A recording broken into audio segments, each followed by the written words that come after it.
ખેડૂત મિત્રોને અત્યારે પ્રશ્ન થતો હોય છે કે ભાઈ ટ્રાયકોડર્મા અને માઇકોરાઇઝા બંને ફૂગ છે, તો આ બંને ફૂગ કઈ રીતે કામ કરે છે અને એને ક્યારે આપવી? આ બંને ફૂગો ખેડૂતો માટે મિત્ર ફૂગ છે.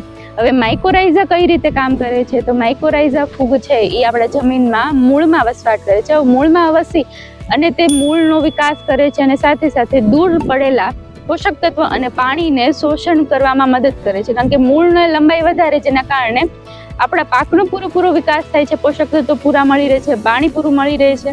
તો આ માઇકોરાઇઝાનું કામ હતું કે જે એક મિત્ર ફૂગ તરીકે શરૂઆતના તબક્કે કામ આપે છે.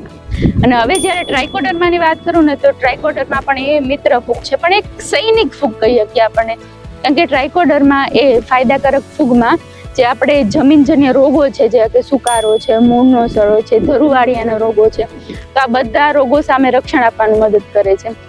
ટ્રાયકોડર્મા કઈ રીતે કામ કરે છે કે જ્યારે આપણે ટ્રાયકોડર્માને ખેતરમાં આપીએ છીએ જમીનમાં, તો એ જે આપણી જમીનમાં નુકસાન કરતી જે ફૂગો છે ને એની ફરતે વીંટળાઈ જાય છે અને વીંટળીને તે નુકસાન કરતી ફૂગોનો વિકાસ અટકાવે છે. અને આપણે આ ટ્રાયકોડર્મા આ રીતે આપણા પાકમાં મદદ કરે છે કે જે આપણને ફૂગોના જે જમીનજન્ય ફૂગોના લક્ષણો જોવા મળે છે, તો તેને અટકાવવા માટે આ ટ્રાયકોડર્મા ફૂગ કામ કરતી હોય છે. તો ટ્રાયકોડર્માનો ઉપયોગ આપણે આગોતરા પગલા તરીકે શરૂઆતમાં પણ કરી શકીએ છીએ.